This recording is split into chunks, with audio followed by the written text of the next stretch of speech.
नमस्कार। आज हम बात करेंगे प्रेमचंद की कहानियों के बारे में। हम प्रेमचंद पर बात करेंगे।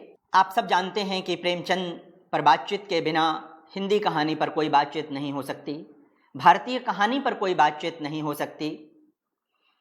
यदि भारत के बाहर या भारत के भीतर भी जब भारतीय कथाकारों की कोई सूची बनती है तो प्रेमचंद अनिवार्य रूप से उसमें शामिल होते हैं। हिंदी में तो कोई बातचीत संभव नहीं है। प्रेमचंद का महत्व क्यों है इतना? प्रेमचंद की कहानियों पर आने से पहले यह जानना भी जरूरी है वो कौन सी बातें हैं जो प्रेमचंद को इतना महत्वपूर्ण बनाती हैं। सबसे बड़ी बात यह कि प्रेमचंद मनुष्यता के गायक हैं। प्रेमचंद मनुष्यता के पैरोकार थे, उसके प्रवक्ता थे। और थे क्यों हैं? रचनाकार कभी मरता नहीं है, कोई भी सर्जक कभी मरता नहीं है, वो बराबर जीवित रहता है, हम में आप में बना रहता है। उसकी भौतिक काया चली जाती है लेकिन उसकी रचनात्मक काया बनी और बची रहती है। तो प्रेमचंद के साथ भी ऐसा ही है। प्रेमचंद ने जब लिखना शुरू किया तो हिंदी कहानी बिल्कुल अपने शैशव में थी। कुछ कहानियां हिंदी में छपी थीं लेकिन उनका स्तर इस लायक नहीं था कि उनको लेकर आप विश्व की किसी भी दूसरी ऐसी संपन्न भाषा के समक्ष खड़े हो सकें जो कहानी विधा में बहुत आगे निकल चुकी थी। प्रेमचंद हिंदी में आए, उर्दू में आए, बल्कि पहले उर्दू में आए फिर हिंदी में आए, और दोनों जगह उन्होंने समान रूप से कार्य किया। और इस तरह किया कि हिंदी कहानी और उर्दू कहानी भी अपने पैरों पर खड़ी हुई, स्वाभिमान से उसका माथा ऊंचा हुआ। प्रेमचंद आए और उन्होंने विषय वस्तु ही बदल दी। प्रेमचंद से पहले आप देखेंगे तो तरह तरह के विषय मिलेंगे आपको। प्रेमचंद हिंदी कहानी में प्रवेश करते हैं और हिंदी कहानी के केंद्र में किसान आ जाता है, स्त्रियां आ जाती हैं, वंचित समुदाय के लोग आ जाते हैं। पहली बार होता है हिंदी कथा साहित्य में। यानी किस्सा कहानी मनोरंजन के लिए नहीं।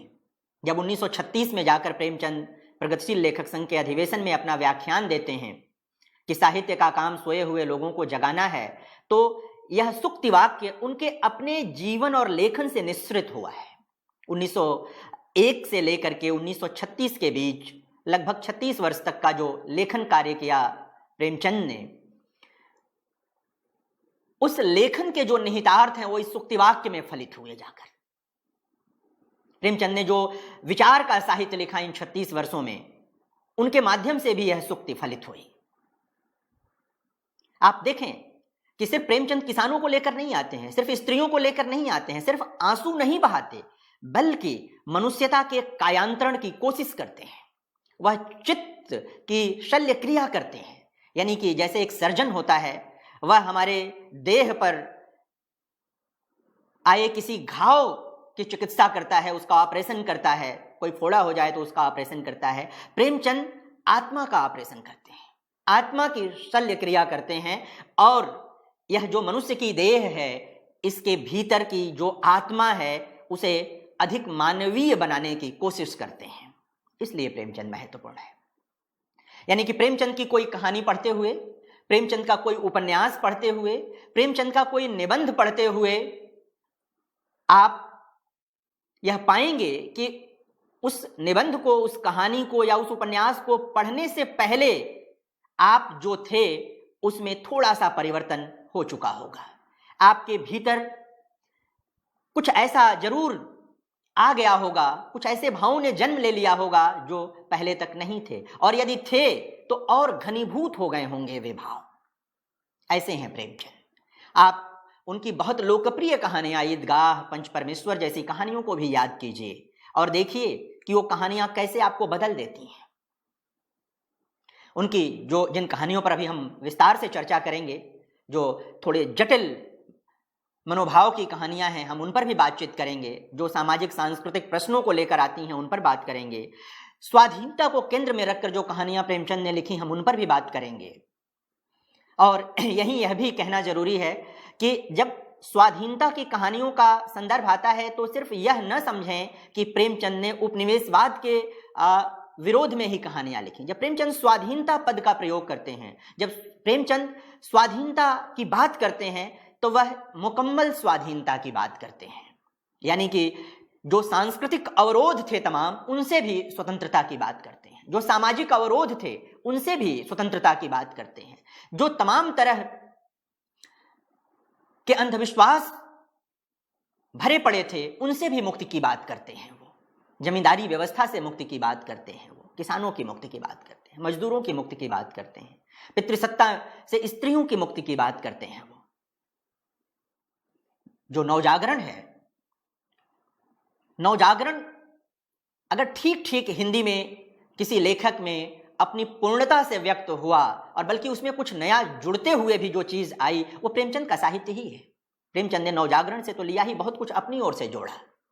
बड़ी उपलब्धि है वो भारतीय नवजागरण की। आज जब हम बहुत आगे निकल आए हैं, साहित्य में भी, जीवन में भी तमाम तरह के विकास के पायदान हमने चढ़ लिए हैं, तय कर लिए हैं, तब प्रेमचंद का महत्व देखते बनता है। उसका मूल्यांकन करने बैठिए तो पता चलता है कि प्रेमचंद के साहित्य ने कितना बड़ा रोल निभाया, कितनी बड़ी भूमिका निभाई उसने। कई तरह के लोग प्रेमचंद, एक बात और कि प्रेमचंद को आप किसी विचारधारा से जोड़कर न पढ़ें, न गांधीवाद से, न मार्क्सवाद से, किसी भी विचारधारा से जोड़कर न पढ़ें। स्वयं प्रेमचंद के लेखन में इस बात के सूत्र हैं कि विचारधारा, लेखक के पीछे चल सकती है विचारधारा, लेखक विचारधारा के पीछे क्यों जाएगा? लेखक किसी विचारधारा का प्रवक्ता नहीं होता, जैसा कि मैंने आरंभ में ही कहा, वह मनुष्यता का प्रवक्ता होता है, वह मनुष्य के पक्ष में खड़ा होता है, और जो भी विचारधाराएं मनुष्य के पक्ष में हैं, वो उस साहित्य की मदद ले सकती हैं, वो उस साहित्य के साथ खड़ी हो सकती हैं। तो प्रेमचंद को किसी विचारधारा के औजार से खोलने और समझने की कोशिश आपको एकांगी बनाएगी। प्रेमचंद के साहित्य को आप पूर्णता में समझने की कोशिश करें, वहाँ बहुत सारे ऐसे तत्व मिलेंगे जो हो सकता है कि आपको लगे कि ये गांधीवाद से जुड़ते हैं, बहुत सारा लगे कि ये बाबा साहेब की भी बात है, बहुत जगह हो सकता है तब तक लोहिया आए नहीं थे, लेकिन बाद में लोहिया ने भी वैसी बातें की, उनकी बात, मार्क्स की भी बातें लग सकती हैं वहाँ पर। लेकिन इन सबको मिलाकर जो रसायन तैयार करते हैं प्रेमचंद, वो मनुष्यता का रसायन है, वह किसी एक विचारधारा का रसायन नहीं है। और कोई भी मनुष्य धर्मी विचारधारा जो मुक्ति में विश्वास रखती है, जो मनुष्यता में विश्वास रखती है, जो देश प्रेम में विश्वास रखती है, वह प्रेमचंद के साहित्य के साथ जुड़ जाती है। प्रेमचंद का साहित्य अनन्य देश प्रेम का साहित्य है। आप उस पूरे कालखंड को उठाकर देखें, देश प्रेम की वैसी कहानियां किसी और ने नहीं लिखी, अगर लिखी भी तो प्रेमचंद के साहित्य के सामने वो फीकी जान पड़ती हैं। हिंदी में कोई दूसरा दिखाई नहीं देता। प्रेमचंद के पीछे एक पंक्ति आती है, लेकिन प्रेमचंद अगुआ हैं उसके। प्रेमचंद के अपने समकालीनों के वहां भी देश प्रेम का इतना दृष्टि संपन्न दृष्टिकोण दिखाई नहीं देता है। आप देखें स्वाधीनता से जुड़ी प्रेमचंद की कहानियों को, कर्मभूमि जैसे उपन्यास को, या अन्य उपन्यासों में भी उपनिवेशवाद ने जो त्रासदी पैदा की थी भारतीय समाज में, उसका मूल्यांकन जिस तरह प्रेमचंद करते हैं, उसको प्रस्तुत जिस तरह प्रेमचंद करते हैं, उसको देखें। कैसे प्रेमचंद उपनिवेशवाद की समीक्षा करते हैं, वो आप सिर्फ मोटे तौर पर उन कहानियों से नहीं समझ सकते जिनमें सीधे सीधे स्वाधीनता आंदोलन का चित्रण किया गया है, जिनमें स्वदेशी की बात की गई है। आप उन बिंदुओं से भी समझ सकते हैं स्वाधीनता आंदोलन के बारे में, उपनिवेशवाद के विरोध के बारे में, जहां प्रेमचंद सांकेतिक रूप से बात करते हैं। हम कहानियों पर बात करेंगे, लेकिन एक संदर्भ कर्मभूमि उपन्यास का है। मुन्नी के प्रसंग के माध्यम से प्रेमचंद ने यह बताने की कोशिश की कि जो अंग्रेज बाहर की दुनिया में यह प्रचारित करते हैं कि भारतीय असभ्य हैं, वो स्त्रियों पर हमला करते हैं, दरअसल इसका प्रत्याख्यान करते हुए मुन्नी का प्रसंग प्रेमचंद ले आते हैं और बताते हैं कि बड़ी बड़ी बातें और सामने चेहरा दिखाने से साफ साफ कोई बात नहीं बनती है। बर्बरता, असभ्यता, ये सब उपनिवेशवाद में है, उस अंग्रेजी शासन में है जो भारतीयों को बदनाम कर रही है। और प्रेमचंद इस तरह से उसको लेकर जाते हैं, और आप उस पूरे प्रसंग को देखें और इस तरह से जोड़कर देखें तो आपको ये बात समझ में आएगी। प्रेमचंद को समझने के लिए कई चीज़ें हैं। MHD जो 10 है उसमें जो कहानियां हैं, पहले हम उन कहानियों का संदर्भ ले लें, फिर हम लोग विस्तार से और बातें करेंगे कि प्रेमचंद कैसे इनको समझाते हैं। यह जो पाठ्यक्रम है इसमें हमने एक पूरी किताब आपको दी है जिसमें प्रेमचंद की ढेर सारी कहानियां हैं, लेकिन मुख्य रूप से जिन कहानियों पर बात की गई है और हम चाहते हैं कि जिन कहानियों को आप गंभीरता से पढ़ें समझें, वे कहानियां हैं मनोवृत्ति, बूढ़ी काकी, बेटों वाली विधवा, नमक का दरोगा, विध्वंस, गुल्ली डंडा, जुलूस, समर यात्रा, सुजान भगत, दो बैलों की कथा, सवा सेर गेहूं, सदगति, कफन। इन कहानियों से यदि आप परिचित हैं, यदि आपने इन कहानियों को पढ़ लिया होगा तो आपको यह समझने में देरी नहीं लगेगी कि ये कहानियां एक तरह से मुकम्मल प्रेमचंद का प्रतिनिधित्व करती हैं। प्रेमचंद ने जितने दृष्टिकोण की कहानियां लिखी, यानी स्त्री जीवन की कहानियां, दलित जीवन की कहानियां, किसान जीवन की कहानियां, स्वाधीनता की कहानियां, ग्रामीण जीवन में शोषण की जो व्यवस्था है उसकी कहानियां रही है सदा से, जो शोषण की त्रासदी उसकी कहानियां, ये सब इसमें शामिल है। जैसे मनोवृत्ति, बूढ़ी काकी, बेटों वाली विधवा, ये स्त्री जीवन की कहानियां हैं। और तीनों कहानियों को पढ़ते हुए आपको लगेगा कि प्रेमचंद कैसे अपने को दोहराते नहीं हैं, यानी कि ऐसा नहीं कि स्त्री जीवन की कहानी कह रहे हैं तो एक ही तरह की बात कर रहे हैं प्रेमचंद। मनोवृत्ति में अलग ढंग से वो स्त्री को, स्त्री की स्वाधीनता को, स्त्री की उपस्थिति को प्रस्तुत करते हैं, बूढ़ी काकी में अलग ढंग से उसी को प्रस्तुत करते हैं, और बेटों वाली विधवा में और भिन्न ढंग से प्रस्तुत करते हैं। इसी तरह से नमक का दारोगा, आप में से लगभग सबने इसे स्कूल स्तर पर पढ़ा होगा, नमक का दारोगा। और इस कहानी की व्याख्या सामान्यतः ये कर दी जाती है कि बुराई पर अच्छाई की जीत का मामला है। दरअसल ये कहानी इतनी ही तक नहीं है, अभी मैं इस पर बात करूंगा। विध्वंस किसान जीवन की कहानी है। विध्वंस किस तरह से ग्रामीण व्यवस्था में शोषण होता है, जो वंचित है इसकी कहानी है। गुल्ली डंडा जो कहेंगे कि एक तरह से सांस्कृतिक समीक्षा की कहानी है, संस्कृति समीक्षा की कहानी है। जुलूस, समर यात्रा, ये कहानियां जो हैं ये स्वाधीनता आंदोलन की कहानियां हैं। सुजान भगत, दो बैलों की कथा, ये कहानियां किसान जीवन की कहानियां हैं। सवा सेर गेहूं भी संस्कृति समीक्षा की कहानी है। और सदगति और कफन दलित जीवन की प्रसिद्ध कहानियां हैं। और भी कहानियां हैं प्रेमचंद की महान और महत्वपूर्ण। जाहिर है कि एक पाठ्यक्रम के भीतर सब नहीं लिया जा सकता, लेकिन ये कहानियां प्रेमचंद का प्रतिनिधित्व करती हैं। इन कहानियों को यदि आप समझ लेते हैं, पढ़ लेते हैं, तो प्रेमचंद का जो लेखकीय मानस है आप उसको समझ जाएंगे। आपको ये तो समझ में आ जाएगा कि प्रेमचंद अपने लेखन के माध्यम से करना क्या चाहते थे। और फिर आप जब उनका निबंध पढ़ेंगे, साहित्य का उद्देश्य 1936 का जो भाषण है, तो आपको समझ में आएगा कि यह लेखक कोरी बातें नहीं करता, इसने वही बातें की हैं जो ये 35 वर्ष तक करता रहा। और आप देखें कि 1936 में जब वो व्याख्यान देते हैं प्रेमचंद, उसके 6 महीने बाद उनका देहांत हो जाता है, अक्टूबर 36 में। और उस अस्वस्थता में भी वो जाते हैं और साहित्य की बात करते हैं, जनता की बात करते हैं।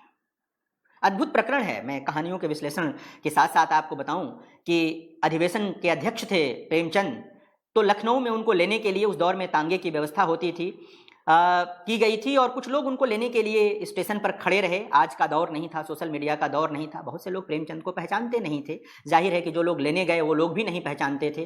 प्रेमचंद उतरे और वहाँ से स्वयं उन्होंने कोई साधन किया और वो आयोजन स्थल पर पहुँच गए। लोग चकित, अरे आपके लिए तो हमने व्यवस्था की थी।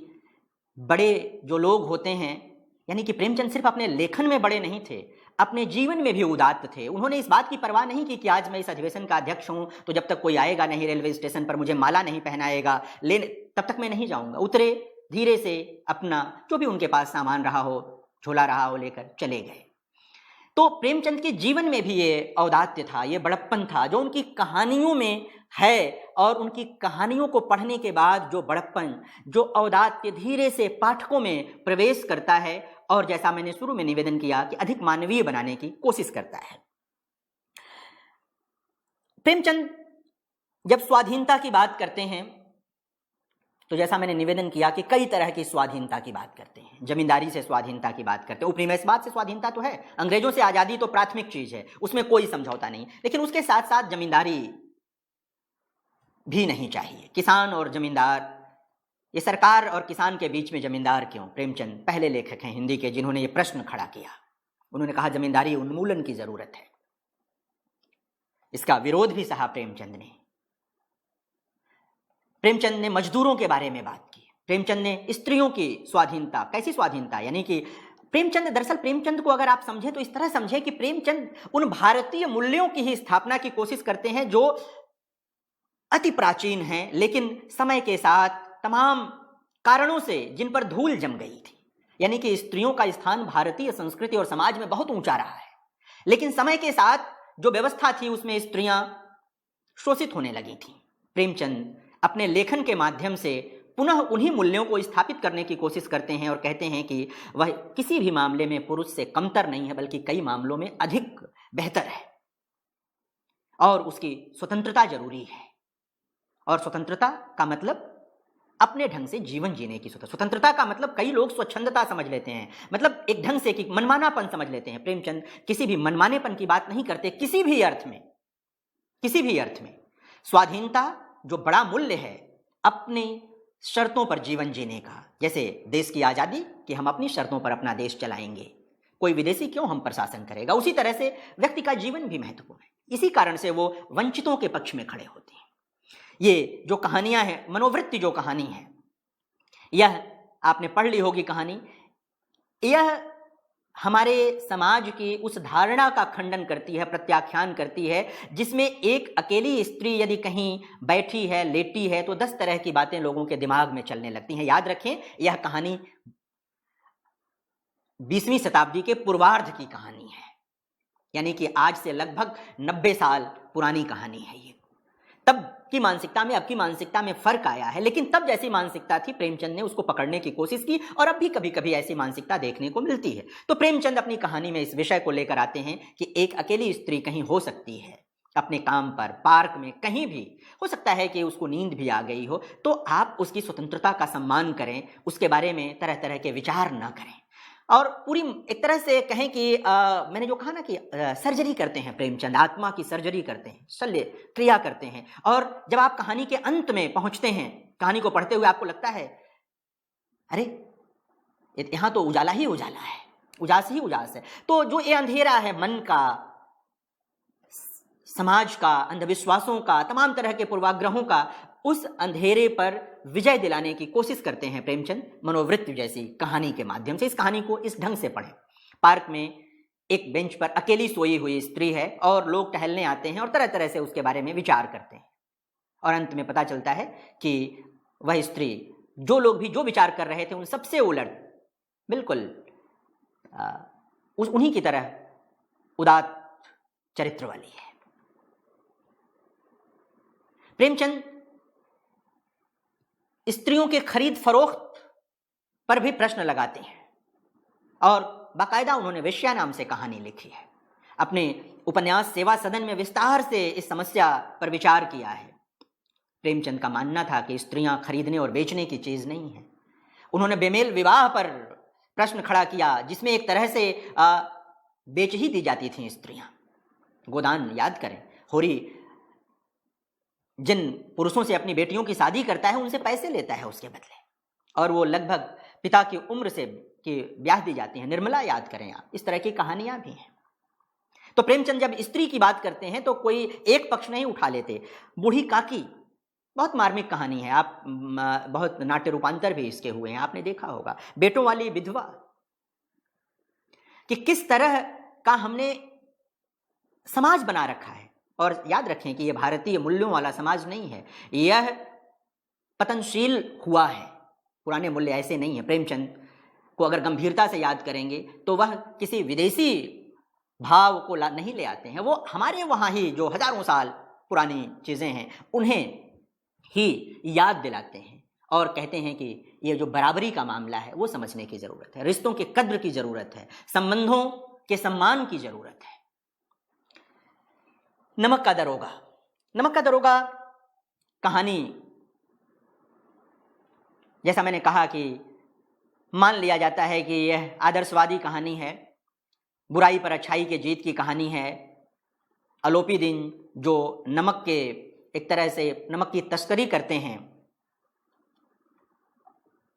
उनको दरोगा जी ने पकड़ लिया, दरोगा जी को उन्होंने नौकरी से निकलवा दिया और फिर दरोगा जी को अपने वहाँ मैनेजर रख लिया। जैसे उनके दिन फिरे वैसे सबके दिन फिरे। जाहिर है कि प्रेमचंद इस भाव से कहानी लिखने वाले लेखक नहीं थे। प्रेमचंद एक बड़े कलाकार हैं।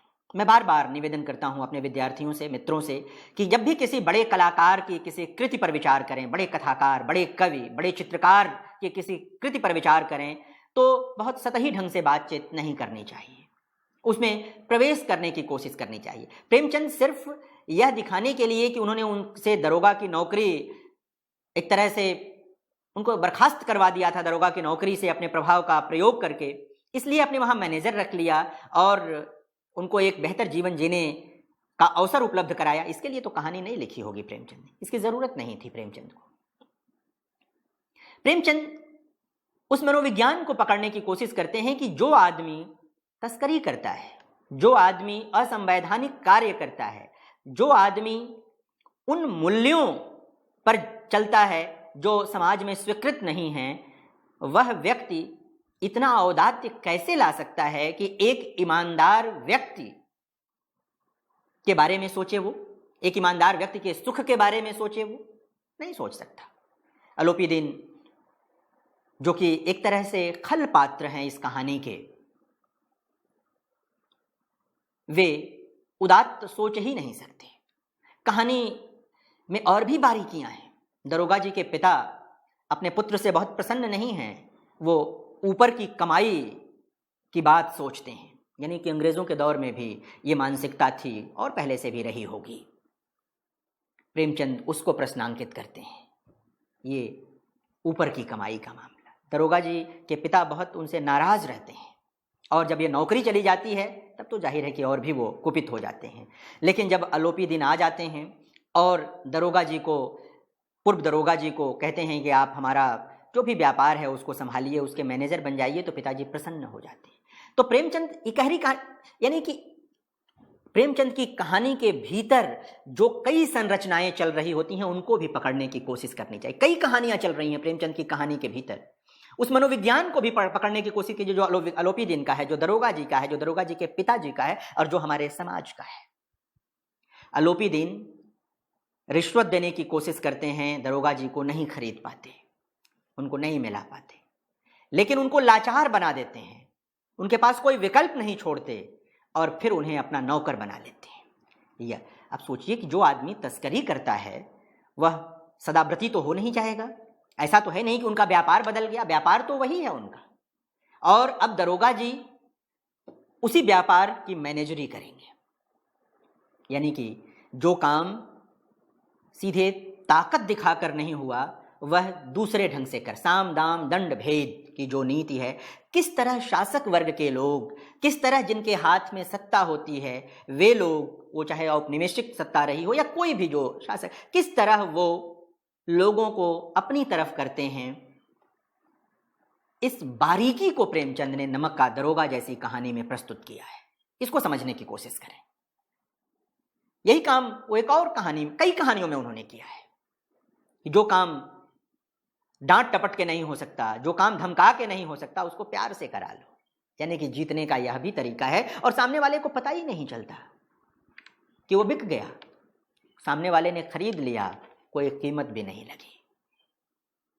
यह जो शोषण का तंत्र है, यह इसको समझने की जरूरत है। यह बहुत गहरा तंत्र है, अगर इसको नहीं समझ पाएंगे तो बात नहीं बन पाएगी। तो प्रेमचंद नमक का दरोगा जैसी कहानी से यह भी करते हैं, समझाने की कोशिश करते हैं। विध्वंस जैसी कहानी के माध्यम से प्रेमचंद, इसको सामान्यतः इस रूप में भी पढ़ लिया जाता है कि ये प्राकृतिक न्याय की कहानी है, कि जो गांव के जमींदार हैं वो किस तरह भूजा भूजने वाली उस स्त्री का शोषण करते हैं। उसका एक तरह से कहें कि जहां वो भूजा भूजती है, अपनी जो झोपड़ी है उसको एक तरह से नष्ट कर देते हैं, आग लगा देते हैं और फिर धीरे धीरे आग फैल जाती है और पूरा जल जाता है। जमींदार महोदय का जो पूरा एक तरह से कहें साम्राज्य, वो जल जाता है, राख हो जाता है उनका भी। इसको इस रूप में भी पढ़ सकते हैं कि रहीम को याद करते हुए आप इसको याद कर सकते हैं कि जो विपन्न होता है, जो गरीब होता है, जो असहाय होता है, उसकी हाय लगती है। और उस स्त्री की हाय जिसके आगे पीछे कोई नहीं है, जो अपना जीवन भूजा भूज करके चलाती है, जो वंचित समुदाय की है, जिसे सामाजिक ताकत भी उस समय तक हासिल नहीं थी, वह स्त्री जो कुछ नहीं कर सकती, उस जमींदार का प्रकृति उसका सब कुछ नष्ट कर देती है। ये एक पाठ है कि प्राकृतिक न्याय की कहानी है। दूसरा कि निर्बल की हाय जो है वो लग जाती है। कारण चाहे जो भी हो, लेकिन यह एक बेहद मार्मिक कहानी है। आप इस कहानी को पढ़ें, छोटी सी कहानी है, आप इसके संवादों से गुजरें। प्रेमचंद के वहां भी कहानी के सिर्फ अर्थ यानी कि अंतिम रूप से क्या प्राप्त कर लिया इस पर न जाएं। आप जो डिटेल्स होते हैं प्रेमचंद के वहां उसको भी देखें, जो संवाद होते हैं उनको देखें, प्रेमचंद के वहां जो नाम होते हैं वह भी देखें। कई बार वो नाम विडंबना पैदा करते हैं। नाम होगा सुभागी और जीवन में कोई सौभाग्य नहीं होगा।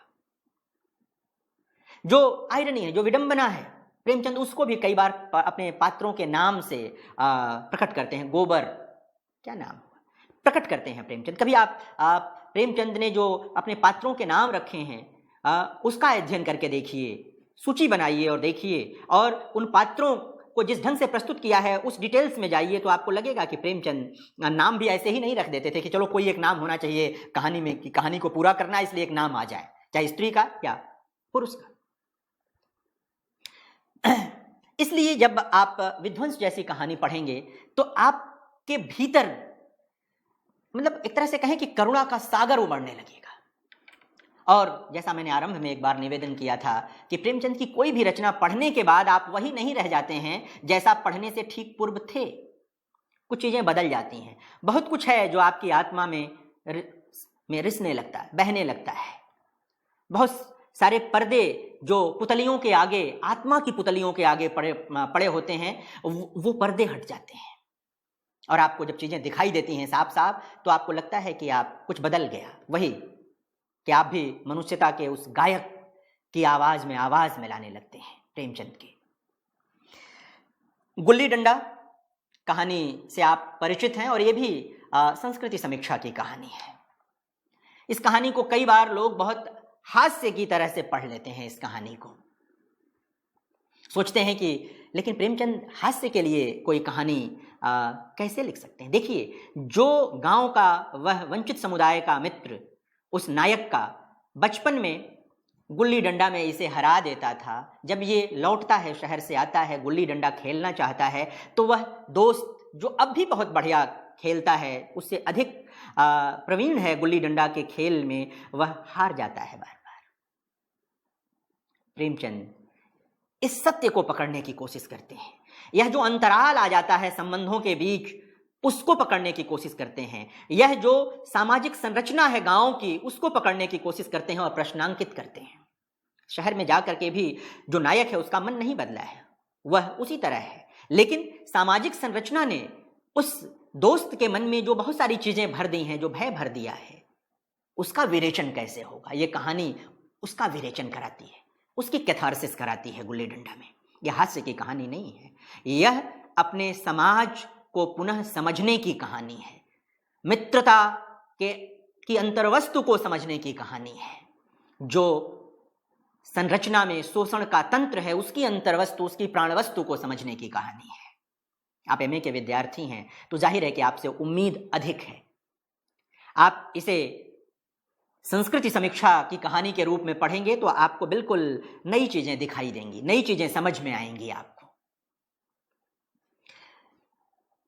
जुलूस और समर यात्रा ये स्वाधीनता आंदोलन पर लिखी गई अमर कहानियां हैं। आहूत भी एक अमर कहानी है। प्रेमचंद जब स्वाधीनता की बात करते हैं तो अंग्रेजों को भगाना तो उसमें एकदम प्रमुख चीज है। पहले नंबर पर वही है कि अंग्रेजों को यहां से हटाना है, भगाना है। लेकिन क्या अंग्रेजों को भगा देने भर से ही चीजें हल हो जाएंगी? आहुति की नायिका सवाल करती है, गबन का देवी दिन खटिक सवाल करता है। आप देखें कि ये प्रेमचंद के नायक और नायिका सवाल करते हैं। देवी दिन खटिक वंचित वर्ग से आए हैं, दलित समुदाय से संबंध रखते हैं, और वो सवाल करते हैं कि आज़ादी के बाद का जो आप स्वप्न देखते हैं स्वराज का, उसमें किसानों और गरीबों के लिए कौन सी जगह होती है? आहूत की नायिका भी यही सवाल करती है। हमने प्रेमचंद के सपनों को बहुत हद तक पूरा किया है, बहुत सारी चीज़ें बदली हैं, लेकिन 1936 से पहले के समय में, बल्कि 1947 से पहले के समय में, प्रेमचंद 1936 तक हैं, अक्टूबर 36 तक हैं, 8 अक्टूबर 1936 तक, तब तक के समाज को देखते हुए ये जो सवाल है ये प्रेमचंद लेकर आते हैं कि स्वाधीनता जरूरी है, लेकिन स्वाधीनता में किसानों की भागीदारी क्या होगी, मजदूरों की भागीदारी क्या होगी, जो वंचित समुदाय हैं उनकी भागीदारी क्या होगी, क्या जमींदारी व्यवस्था ऐसे ही बनी रह जाएगी, क्या किसानों को लगान देना पड़ेगा? ये तमाम तरह के सवाल प्रेमचंद स्वाधीनता आंदोलन की पर लिखते हुए अपनी कहानियों में ये प्रश्न खड़ा करते हैं, उठाते हैं। वो स्वदेशी वस्त्र पर कहानी लिखते हैं, वो स्वाधीनता आंदोलन में भाग ले रही स्त्रियों की तेजस्विता पर कहानी लिखते हैं। वो दिखाते हैं, प्रेमचंद बराबर ये कोशिश कर रहे थे दिखाने की, बताने की कि जो लोग समाज में पीछे छोड़ दिए गए हैं, छूट गए हैं, रह गए हैं, उनके भीतर स्वाधीनता की ललक सबसे अधिक है। प्रेमचंद ने मध्य वर्ग पर बराबर प्रश्न चिन्ह लगाया। मध्य वर्ग बराबर उनके वहां उपन्यासों में, कहानियों में दिखेगा, लेकिन प्रेमचंद का भरोसा सबसे अधिक वंचित समुदायों पर था। उनको लगता था कि मनुष्यता के सच्चे गायक वही लोग हैं।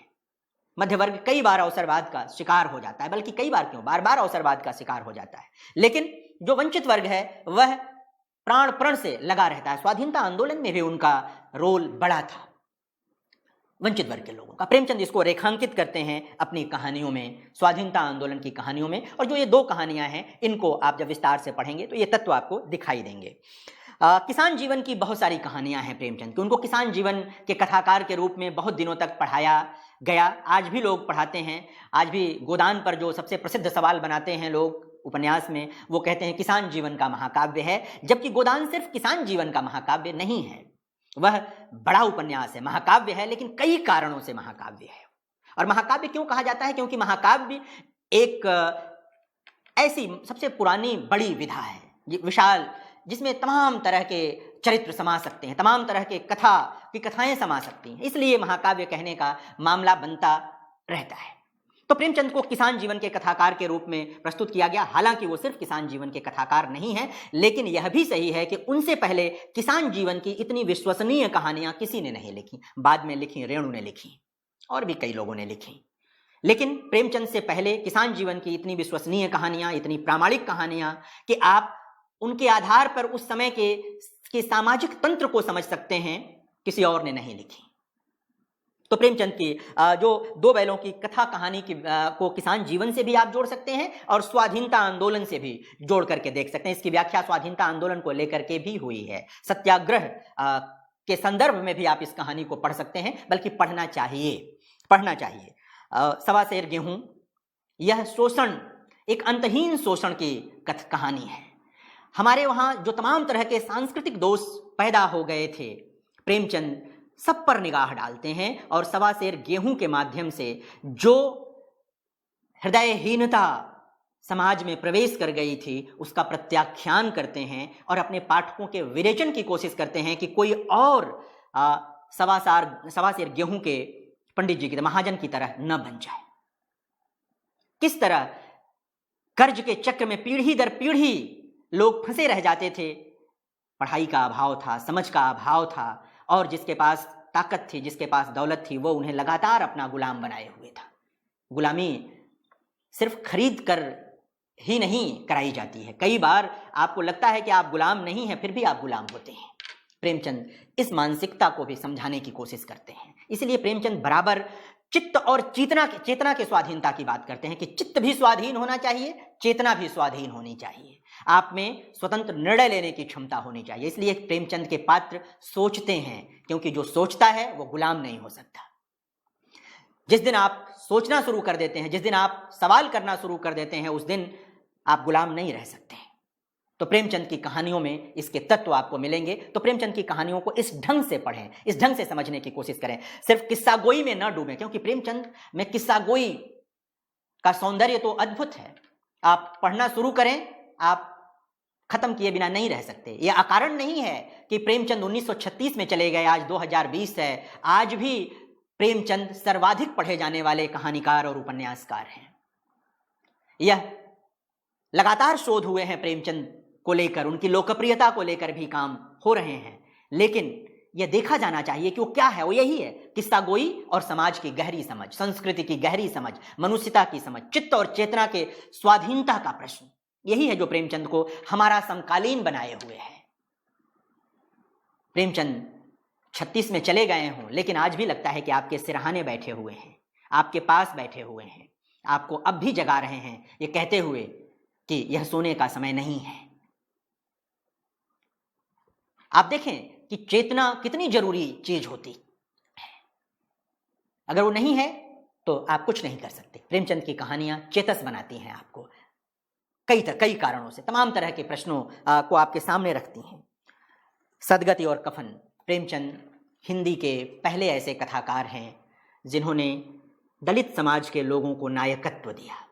उसके पहले के कथा साहित्य में ये संभव नहीं देखा गया, कभी नहीं देखा गया।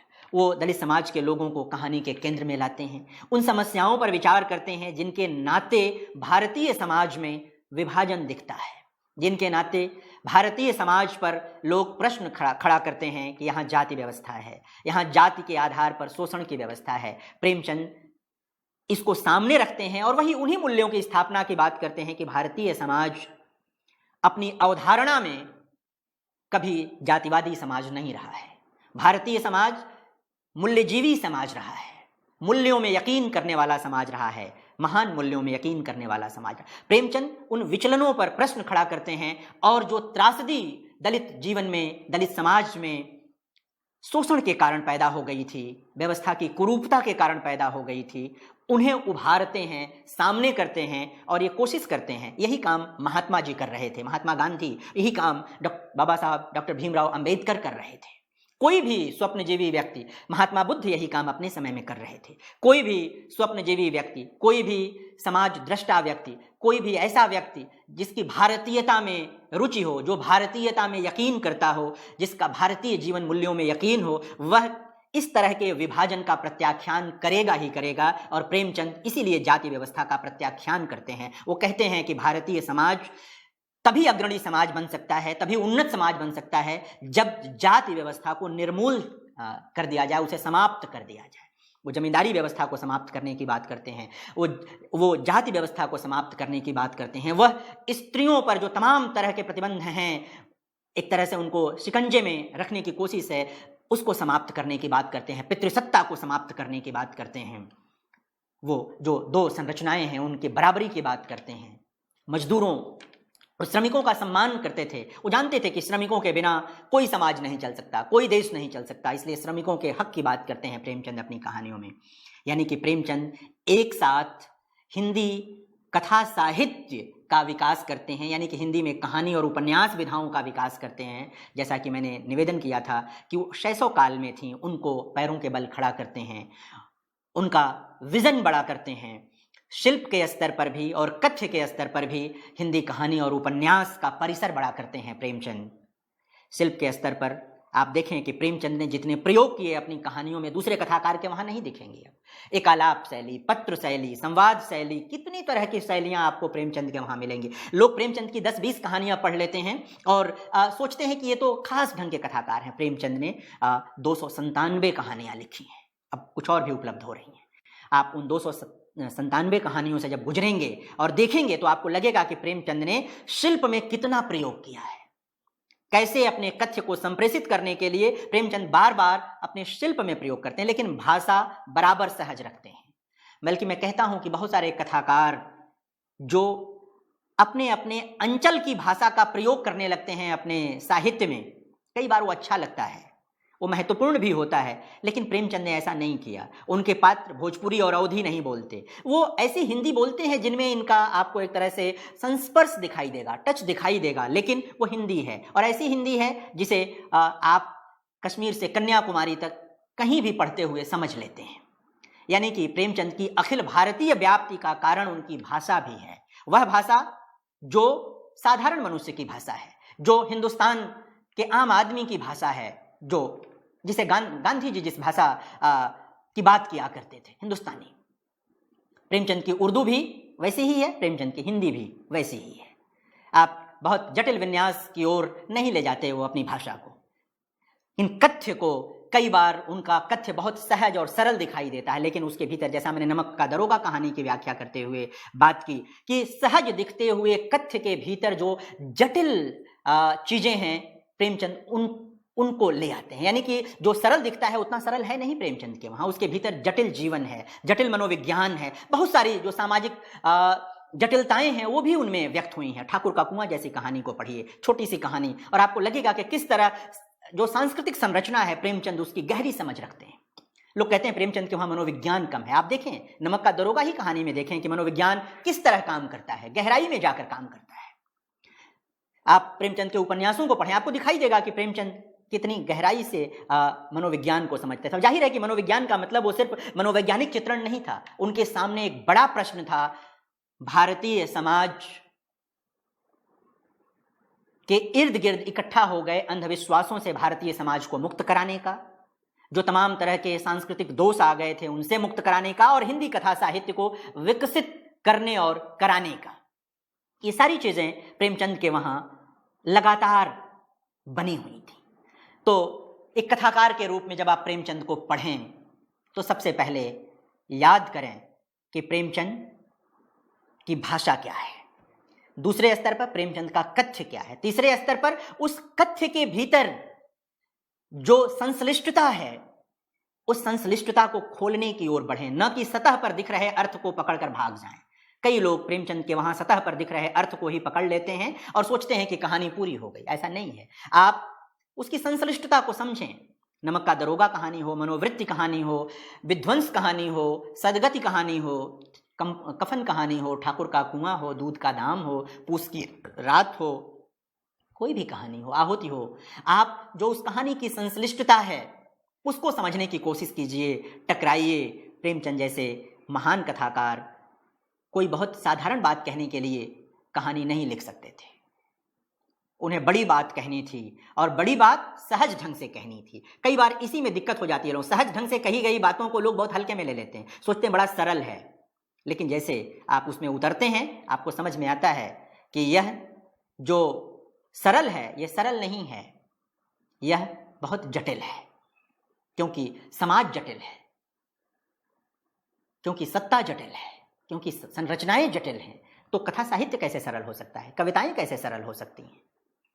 ये अपना अपना शिल्प हो सकता है कहने का, बात करने का। तो प्रेमचंद का यह शिल्प है कि सहज भाषा, सहज शिल्प, छोटे छोटे संवाद संप्रेषित होने वाले, ताकि बात पाठक तक पहुंच जाए, और वो पहुंचती है, बार बार पहुंचती है। तो ये जो कहानियां हैं ये देखने की जरूरत रहती है।